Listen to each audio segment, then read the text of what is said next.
How's everybody again? Really great seeing you all here.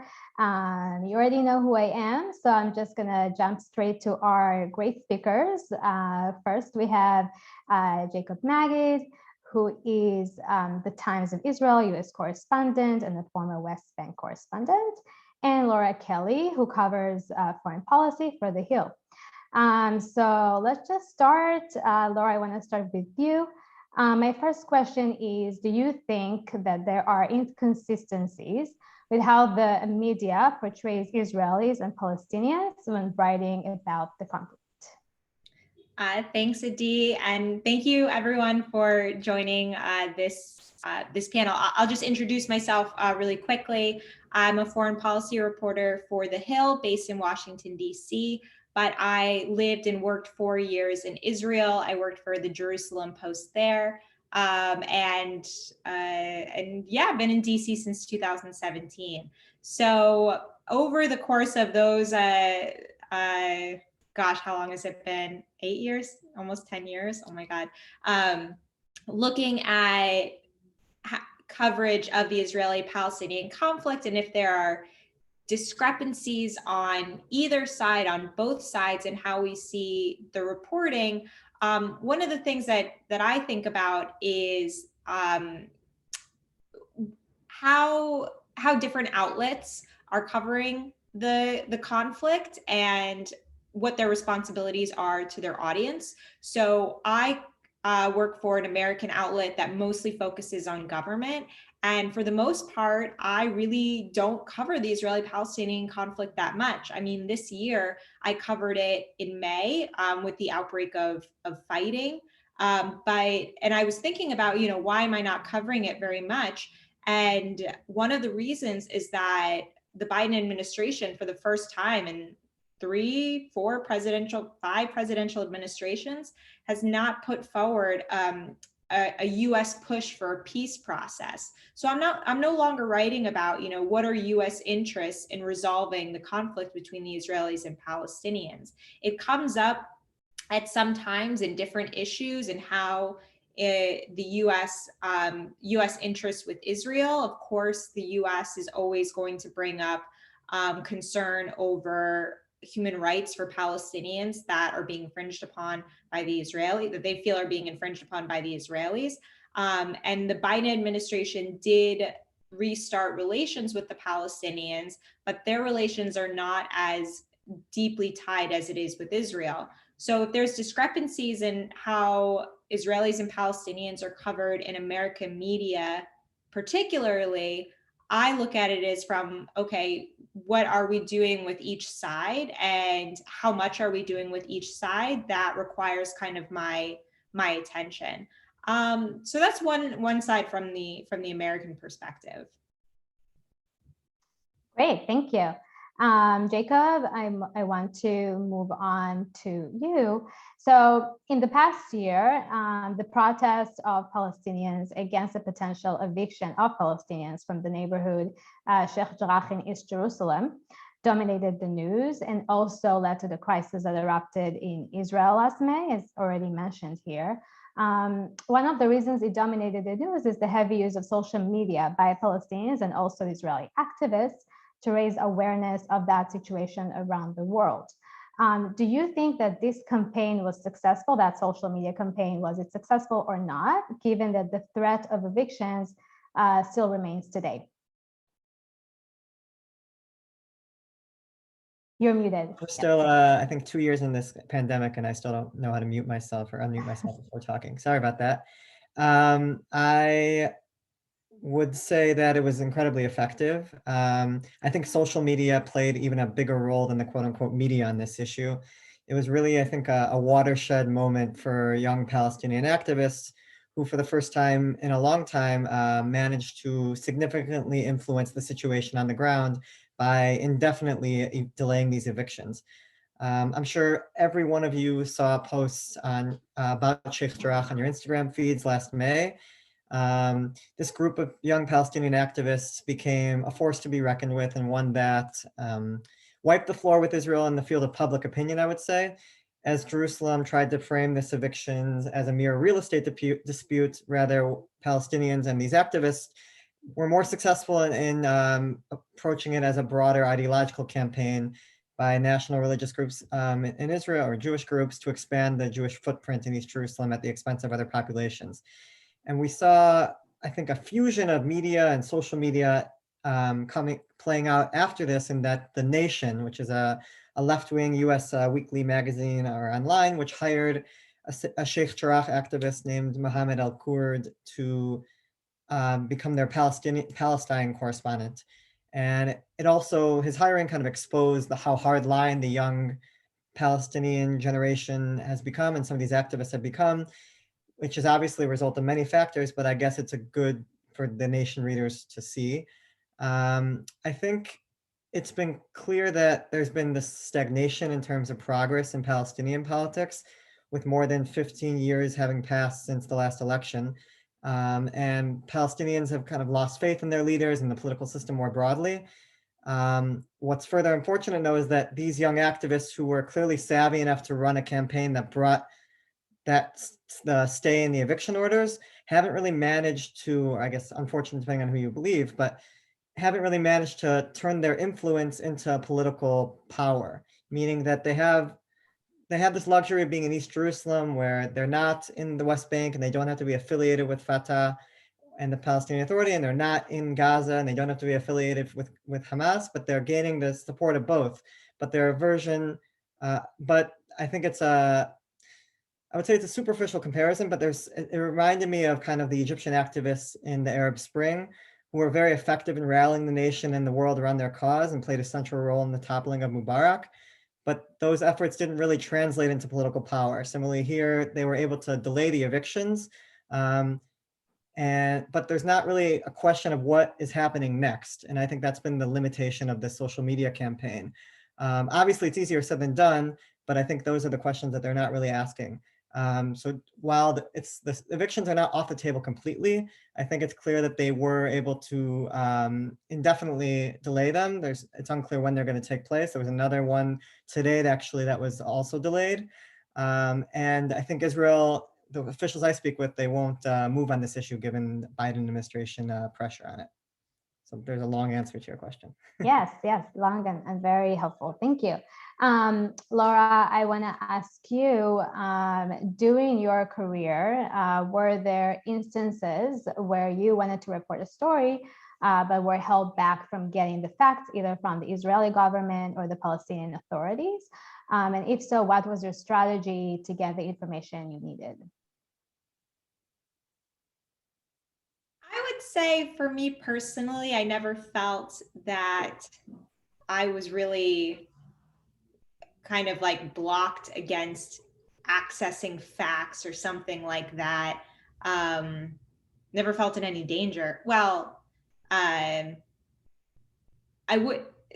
would say that, so I took a trip into Gaza in 2018, and this it wasn't necessarily part of the story, but it did feel there was intimidation there on what I could cover and what I shouldn't cover.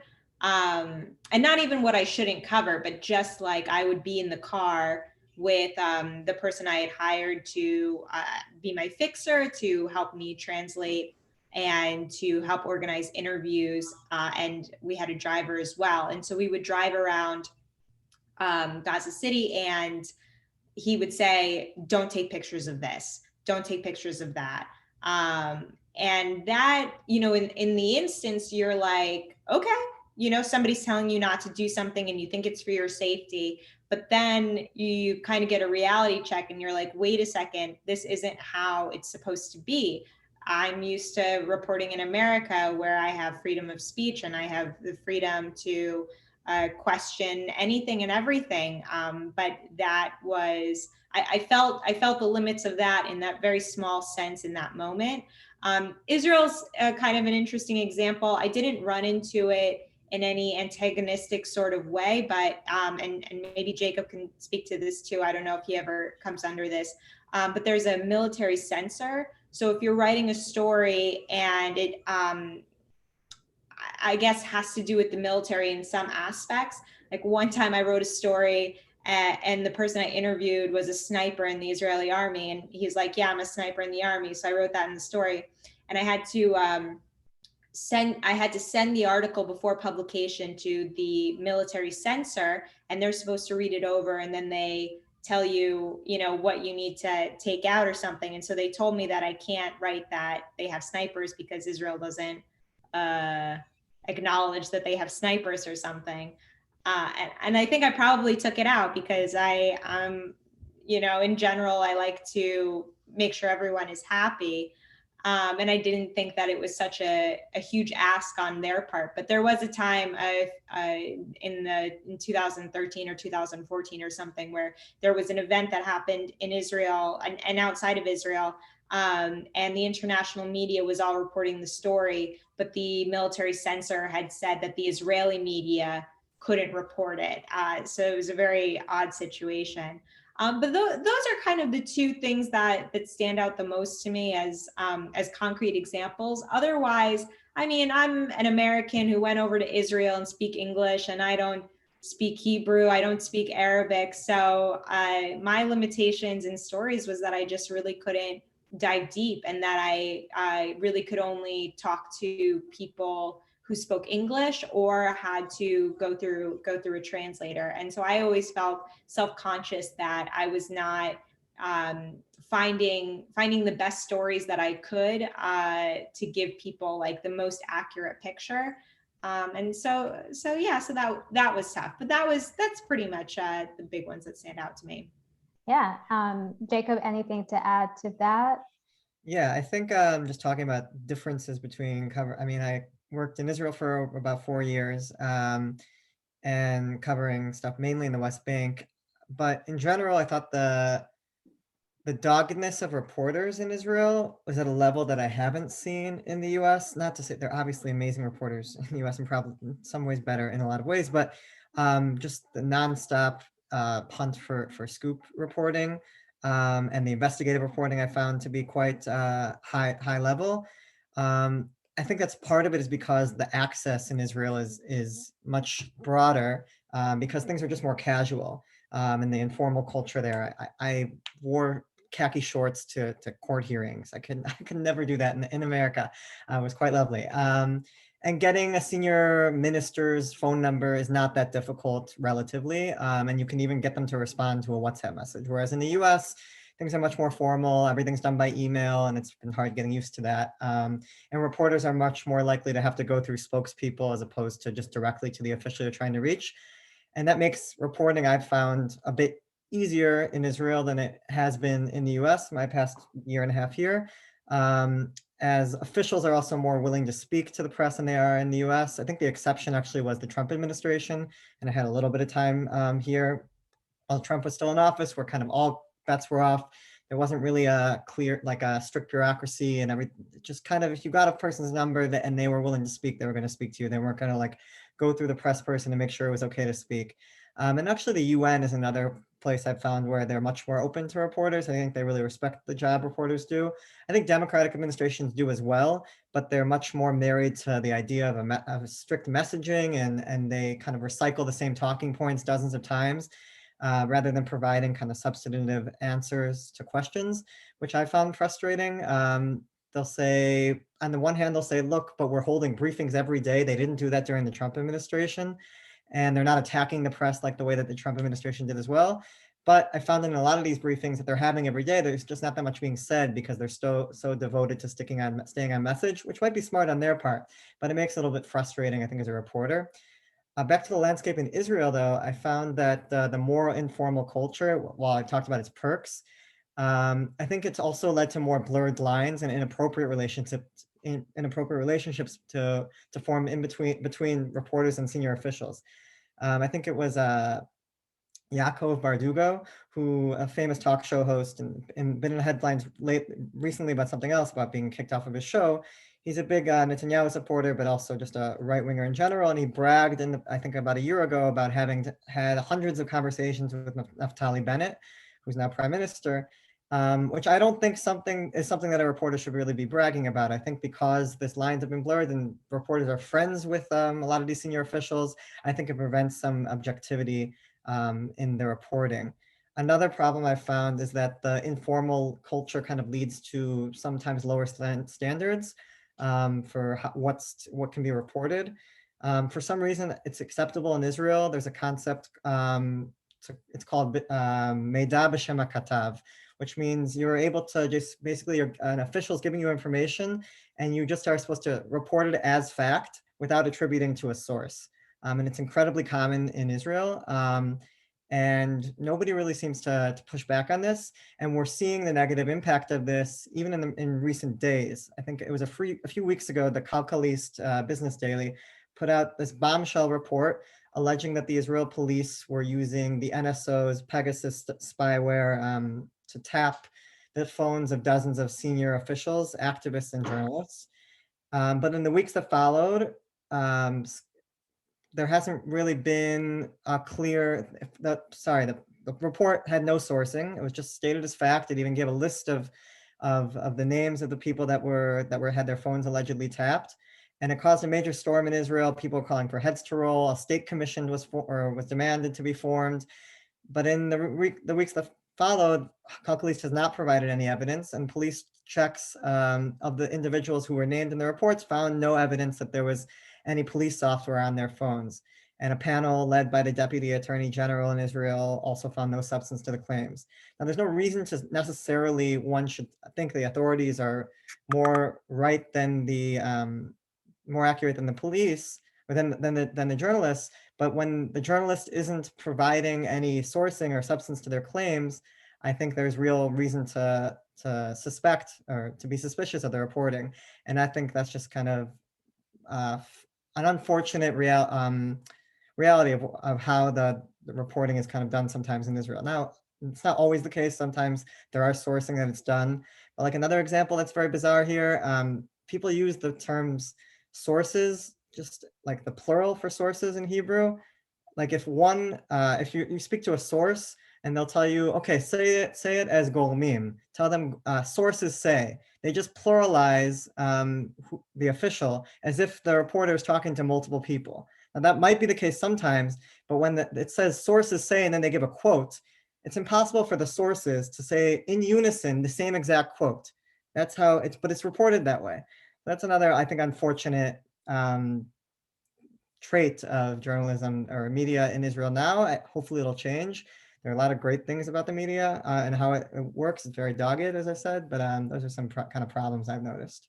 Yeah, very interesting. I'm getting flashback to my journalistic career and how do you phrase with sources. Right. I want to say now that if any of you are going to move on to questions from the audience. So if any of you have a question, you're either welcome to put it on the chat or raise your hand and I will call your name. So you are welcome to do so. Until people, will put the question in the chat, I do want to ask another question for both of you, and maybe we can start with you, Laura. Were there instances where either of you received significant backlash on your reporting, either on social media or from your own circle, and how did you react to that backlash? Laura, if you want to start. Yeah, it's interesting. It just kind of like comes with the territory. I'm not super well known or writing maybe crazy scoops in a huge publication that might garner a ton of maybe comments on Twitter and things like that. And I didn't really become active on Twitter until I came back to the U.S. I don't even know. Was it a thing in Israel between 2000? Maybe for the Israeli media, but I was in English speaking. When I worked for the Jerusalem Post, I would get a lot of reader letters if we wrote stories that maybe looked at the lives of Palestinians. I was editor of the Jerusalem Post magazine from 2014 to 2016. And one of the things I wanted to do as magazine editor was incorporate a little bit more stories about young Palestinians and about their culture and about their lives and how it intersected with Israelis. And I found out pretty quickly that my audience was not open to those kind of stories. And it wasn't even that I was getting intense negative feedback, but I wasn't even getting any positive feedback. And it just seemed something that wasn't gaining traction in my publication. So that was one instance. And then when I write about the Israeli-Palestinian conflict for The Hill in terms of US foreign policy or things like that, sometimes I'll get emails like just admonishing me for maybe not being pro-Israel or something, or what they imagine as being pro-Israel. And then other times, you're like, wow, you did a really great job. That was fine. But it is a very passionate, people are very passionate about this issue. And it does get, I think, more attention than other stories I write. But I do also feel that over the past year, in particular, I think that any stories that I usually write on Israel or on the Palestinians doesn't even get very much viewership on The Hill, from what I can tell, compared to other stories. But that might just be our audience as well. Mm-hmm. Yeah, interesting. Jacob, any backlash that you ever received being pro-Israel, not being pro-Israel, whatever? Let us know. Yeah, I guess the Times of Israel's got a bit of a different readership than The Hill. It seems from the comments I get, they're mostly like a lot of the readers or people who comment are very, I would say, right-wing pro-Israel. And because I covered the settlements and just the nature of kind of covering news on that issue, I was getting quite a bit of hate mail or comments on stories. I kind of learned to get used to it over the years. Sometimes it fuels me, other times it kind of makes me laugh. Sometimes it does manage to get under my skin. But I think it's only part of my job, because part of the job is writing, obviously, news articles, which if that were the only part, I think it would be kind of easier. But because I feel like there's this expectation, not only from my editors, but also I think among journalists in general, that you build this kind of persona on Twitter. Maybe Laura disagrees with me. But because when you're trying to build a persona, you're kind of exposed to some of the more the higher degree of nastiness. I think Twitter is this kind of tricky place because it's easier to get followers on Twitter and build a brand if you're not just reporting facts, but you're giving hot takes or offering opinions. But as a journalist, this is something you want to avoid because it damages your credibility and your objectivity. But when you cover these issues daily, it's hard not to kind of call out nonsense when you see it, especially because you're given access to things that people don't know necessarily as nonsense. So it's kind of, you could argue it's your job to be able to call things out. But again, you want to be able to not lose sources when you're talking about, you're calling out people that you might need for stories in the future. I think there's also this other part of the dichotomy, which is that you're building your personal brand, which is good for your personal career, but also your outlet wants you to attract more readers as well. So they also want you to have like this interesting persona. Obviously, the best way to do it is just be able to report scoops on Twitter, and that's kind of a way to stay stay objective and just be a real resource for people who follow you. But I think it's obviously the hardest part of being a journalist. But over time, I think that's the goal, and I think that's how you can sustain your credibility. Mm-hmm. Yeah, very interesting. We have a question from Jonathan. Jonathan, do you want to unmute yourself and ask that question and maybe introduce yourself as well? Hi, I'm Jonathan from Brooklyn, New York. And my question is, are shorter attention spans, thanks to the internet, an obstacle to understanding the IP conflict? And if so, how can we fix this? Thank you. Who wants to start or react? Laura, want to go? I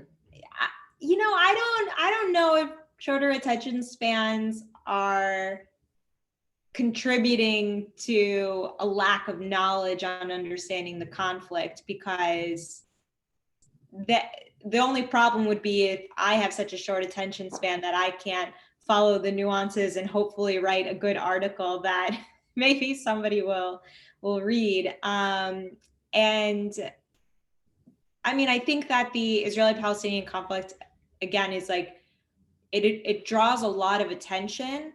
And I've always found in the years that I've become involved in writing about it and being invested in it and covering it, that there's people who dedicate themselves to educating themselves about it.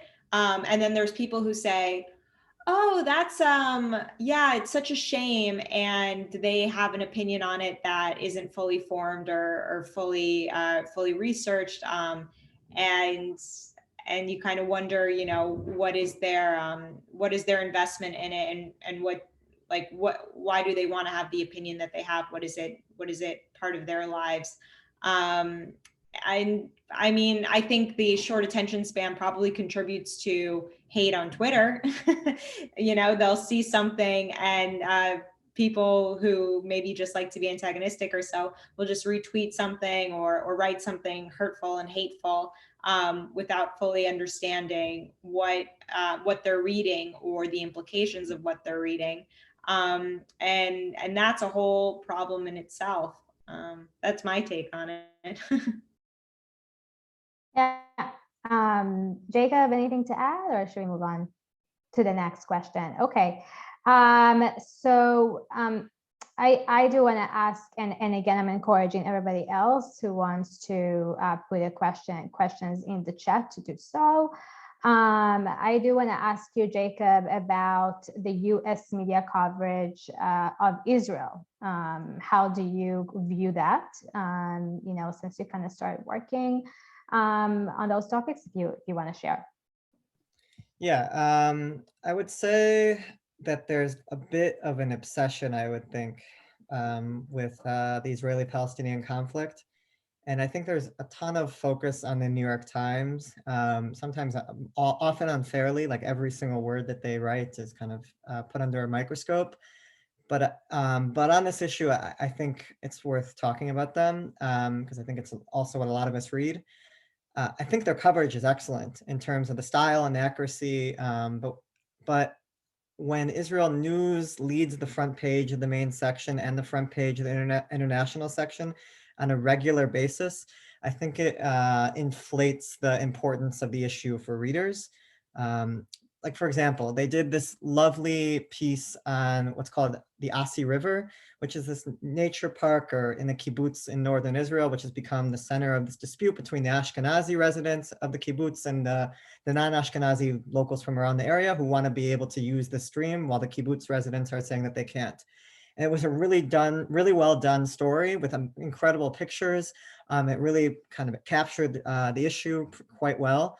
But I couldn't imagine in a million years something like that about a river in the middle of nowhere Israel being covered if it was a river in some other random country. And the same thing about, like, I just couldn't imagine that kind of that central coverage that it received. And the same thing, they did this major story about the children that were killed in the Gaza war, which I also thought was accurate reporting about all the children that were killed, a very sad and important topic. But again, there are children that were dying in Afghanistan or other in Iraq, and I just don't think that the same kind of focus was given to there. And it's not said, I think that's not said as an excuse for the things that are being covered, but I think proportionality is key. I think these news sites are faced with this dilemma over what sells and what brings readers, and the issue clearly does that, being the Israeli-Palestinian conflict. And I think people argue that there's subtle anti-Semitism that's at play, in disproportionate coverage. I also think it also might have to do with philo-Semitism in the other way. It's tangentially related, but like I remember watching the House Foreign Affairs Committee hearing about the foreign policy budget for this past year. And it was shocking to see that the plurality of questions that Antony Blinken, the Secretary of State, was asked about was about funding to Israel, and mainly from Republicans who wanted to make sure that it was high enough, but also from Democrats wanting to make sure that it wasn't going to Israeli actions against Palestinians in the West Bank. And I think part of this might have to do with the power of lobbyists as well as pro and anti-Israel constituencies to rally around the issue. But the disproportionate attention isn't just happening in the media, the quote unquote media, but it's also by politicians themselves. And I think we should all be thinking about why that is and whether it's good that we have so many single issue voters clearly dictating the focus on these issues. Mm-hmm. Yeah, that's a good question. Laura and Adi, Leslie. can I follow up with a question off of that answer? Yes. So Monty Friedman has a couple articles, one in Tablet and the other in The Atlantic, and he refers to reporting that amounts to a grossly oversimplified story, a kind of modern morality play in which the Jews of Israel are displayed more often than any other people on earth as examples of moral failure. And he attributes this disproportionate amount of media coverage on Israel-Palestine, partly to AP journalists and journalists that are up and coming, who maybe don't even have an appropriate amount of understanding of Hebrew and Arabic, who can fly to Tel Aviv or fly to Jerusalem and easily get some coverage of a conflict story. And he gives some examples of even during the Syrian civil war, when 400,000 people were killed and over 12 million people were displaced, that even during that time, Israel and Palestine were receiving more coverage during the height of that civil war. And my question is to both Lara and Jacob, do you see that AP journalists or journalists overall are getting more access to Israel-Palestine, the conflict, than even other conflicts around the world? And also, question about how important do you think that Israel-Palestine is as a conflict on the world stage as well? Thanks. I'll try to answer quickly so Laura can have time. I think that it's easier to become a journalist in Israel and just show up after graduating, I guess, because it's a democracy and they let you in. I don't think you want to be comparing to Syria, where like obviously it's going to be harder to be a journalist there. I mean, it's a Syrian regime that doesn't really, there isn't the freedom of press there. So of course it's going to be easier, and it leads to more journalists trying to go. If you want to go to the Middle East, yeah, you might want to go there. If you have an easier time reporting. The issue I think I sometimes have with the arguments that, like Mati's, who I know, and he's a phenomenal reporter and writer, is that they're often made though by people who are never willing to grapple with the criticism that a lot of this reporting is making. I think that is kind of sometimes the issue to play devil's advocate, I would say. Yeah, I mean, I would say that I'm like, you know, a prime example of maybe who Mati's referring to. Hopefully not with any ill intentions, but I went to Israel and I was really captivated by the country and the people, and also the conflict, and why was the world's attention on this place that I had so little understanding about. And I went over there wanting to gain more understanding. And I think there definitely is a what's the word? It's very easy to fall into those narrative traps, but I wonder if it has gotten better over the past couple of years, or maybe I hope my own reporting has gotten a lot better in the way that I write about it. And in particular, now that I write about it from a US perspective, looking at, especially with the fighting in May, trying to present the most accurate representation of what's going on, and the fact that it is not, you know, a David and Goliath, it is not a good and evil, but it is a very, very complex, very nuanced, very layered conflict with tons of history. And with my own perspective in thinking about, I mean, did you ask the question about like whether this conflict is captures the world's attention more than other conflicts? Just if it's more important, right? maybe less so about whether it captures. I think we can all agree that it does capture more attention. But also, is the conflict all that important? You know, in totality, 50,000 people have died since 1948 in the conflict. And in 4 years, you have 400,000 people dying in Syria. So how important really is Israel-Palestine as a conflict as well? Well, I guess we're seeing now that it's not that important, as the Biden administration has deprioritized the need to make peace, and you're seeing the shift in relations among Arab countries with Israel, thanks to the Trump administration with the Abraham Accords. I mean, I'm just being a little funny, but like, I think we're in an interesting time where we're seeing the evolution of the deprioritization of solving this conflict, and a lot of that also has to do with Israeli politics and the reality on the ground and the stalemate and stuff. I would hope that, and then also, I mean, if we're talking about maybe like disproportionate focus on the conflict, this is a very specific group of people who are very invested. You've all come to an Israel Policy Forum event. If you went to an Armenian Policy Forum event, I think they would be very focused on Nagorno-Karabakh.